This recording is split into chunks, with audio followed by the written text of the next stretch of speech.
What's up guys, it's me Jeremy. So one thing that I talk a lot about when I describe champions is this idea of a champion's character or, their personality. And it's definitely by far Riot's biggest design obsession pretty much ever since they've improved the quality of their champions, since it actually does so much to bring a champion together.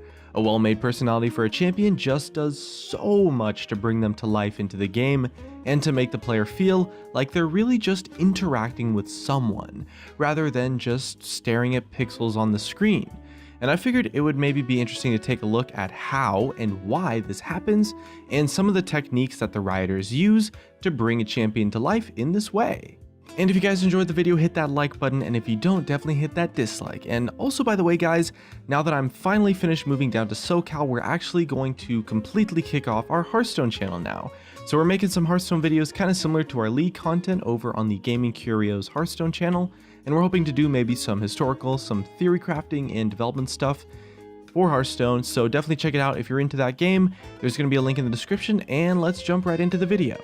So when it comes to this kind of concept, the overarching thing that really pulls a character together at the end of the day by far is definitely their theme.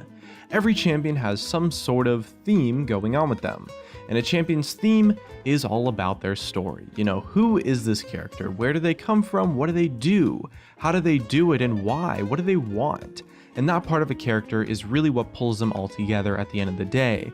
And this type of theme is, really easy to figure out when you actually just look at the written story of the champion. And that's all well and good, but the written story really doesn't mean crap. It's completely useless, to be honest. Most people probably don't read the stories at all, and even if you do, a fancy article doesn't give you that champion that extra spice that the champion needs. A vast majority of players really just don't give a shit about the written story of a champion. I mean, let's be honest.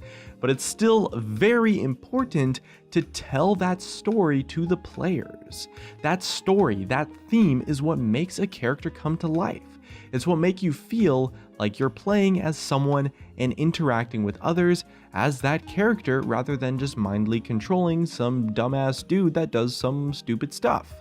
And so a big part of the designer's job is to tell the story of a champion through the design of the in-game character. The story of a character needs to be easy to understand and, more importantly, easy to feel without reading a single drop of lore or anything outside of the game. From strictly in-game experiences, you need to be able to tell what that character is like and why they are like that, and why and how they do what they do. And this design is generally done through pretty much everything you see in the game. You've got animations, sounds, voice lines, even the abilities themselves contribute to this aspect. Let's take a look at a couple of examples. First off, we have Jinx, who's a character that actually does this extremely well in my opinion. When you play as Jinx in League of Legends, you really get a feel for her personality straight away. Right off the bat in Champion Select, her voice line is, rules are made to be broken, like buildings or people. So right off the bat, from just that one single line, you already know she's going to be this mischievous, almost villainous kind of chaotic character that likes breaking the rules all the time and, well, other things too. And then you load into the game and you see this super scrawny girl carrying these two huge ass guns that are bigger than her herself, and she has so many voice lines about being this crazy maniacal girl who loves blowing stuff up as you walk around, and you get a great feel for her personality through that. But then the most important part is that as you start using her abilities, and that's when the personality really comes together. Her Q does a great job of giving you that two-gun feeling of just blowing stuff up and shooting people down, but instead of having just one main weapon, she carries around two bulky ones to switch between them, which shows a little bit of her trademark craziness, and the rest of her kit tells a similar story. You've got her W, which uses a third gun to fire Zap, and her E that uses the chomper grenades almost feels like a fourth weapon, to be honest, and her weapons are all custom made to look super cutesy, which really tells you a lot about Jinx's character. She's still pretty girly even though she's just totally insane and just wants to destroy everything, but doesn't mind carrying around bulky weapons because she loves them so much. And then we come to Jinx's passive, Get Excited, which gives her a huge speed boost when she gets a kill assist or helps kill a tower, and that ability really just wraps it all together. It's like exactly what you would expect Jinx's reaction to be. You know, she gets so happy from just killing someone or destroying something that she gets, such an adrenaline rush from it. Definitely the reaction of a crazy person, and pretty much everything there is to know about Jinx's personality is actually shown in her kit, animations, and voice lines in the game. So it's a really great example of Riot's aim of getting that feeling across without anyone actually having to read a champion's backstory. But this is something that Riot has actually done quite terribly in the past. They're doing it really well very recently with the new wave of champions, but we're going to use an example here provided from a Rioter. So Riot Hero mentioned that one particularly missed opportunity in regards to this aspect was actually Aatrox. And Aatrox is supposed to be kind of this legendary figure in the world of Runeterra as a being from an ancient race called the Darkin. In the lore, there's only 5 surviving Darkins in the world, and they are all winged beings with fearsome powers that are just super OP. Aatrox himself was known to show up randomly during the Human Wars, only appearing to swing the tide when the battle was almost won, inspiring a bloodlust in the losing side and just causing a total massacre all by himself. Now that lore is honestly super badass, and considering his age, Aatrox is also one of the oldest and maybe even most powerful beings in League of Legends according to the lore. But how much of that feel do you really get from his gameplay? I mean, compared to Jinx, whose kit is just oozing personality, it's totally just brimming with character. Aatrox feels totally just plain overall. It's pretty unarguable that there's a big disconnect between Aatrox's backstory, his lore, his theme, and his actual feel in the game, and Riot themselves do feel like they sold his character a bit short, and there's a couple of writers quoted on saying that. And when you play Aatrox, you never really get that feeling that he's some kind of epic ancient warrior. I mean, his kit still kind of makes sense from his design though. He can heal, come back to life, he has regenerative powers, he can do like a jump and glide thing thanks to his wings, and he can kind of bloodlust himself with the bloodthirst / blood price ability, but overall he kind of just feels like another fighter thematically, but this time with a little bit more focus on the lifesteal mechanic.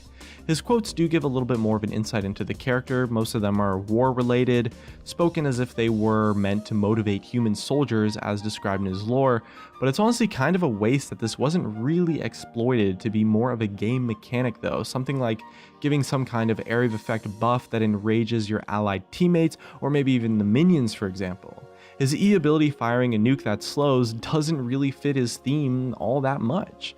It kinda makes sense that some demonic looking ancient warrior would have some kind of range attack, but it doesn't really feel rewarding or satisfying to use, and it would be way better off as a more interesting ability that actually properly captures the feeling of Aatrox and the other Darkins, while also kind of setting him apart as an individual. You shouldn't need to read his lore to know he's a badass, almost godlike figure. I mean, he should just feel badass in the game. And at least on paper, he just doesn't, at least compared to some of the more successful characters. So recently, champion releases and reworks have done a great job, or at least a much better job, of capturing the proper feeling of a champion in the game, and it definitely goes a long way to making the champions feel more enjoyable to play and more than just a tool that you're maybe picking up for a certain ability or two. Aurelion Sol is perhaps a recent release that really feels like a big epic Cosmo Dragon kind of thing, even in the game. I mean, he's a good example of a theme being properly captured in the gameplay, at least on paper, especially when you're zooming across the skies and land massive explosions, using the core of the star. His ultimate could have maybe used some work, but overall I think Aurelion Sol was fairly successful. Sion and Rise as well are two recent reworks that have done wonders for the champion in terms of a theme. They really both feel like proper parts of the world after their reworks, and you really get a sense of their characters without bothering to read their lore or paying much attention to any of the promotional materials outside of the game that Riot creates. As well, a really important part of being able to do this is making sure that the kits themselves feel really visceral, original, and quite distinct from other champions, so that they can all have their own specific identity.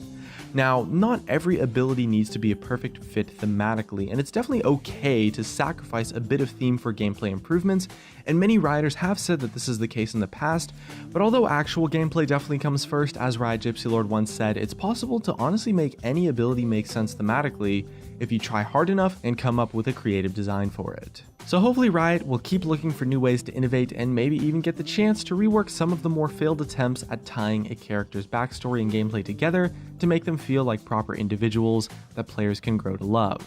Personally, I really hope to see Aatrox getting a little bit more of an update that makes him feel like an important and powerful part of Runeterra's history like he deserves. So if you'd like to see an Aatrox rework, definitely give us your thoughts and ideas for maybe how his kit should work in the comments. And looks like that's going to be it for me. If you guys enjoyed the video, subscribe if you want. Thanks for watching, and I'll see you guys next time.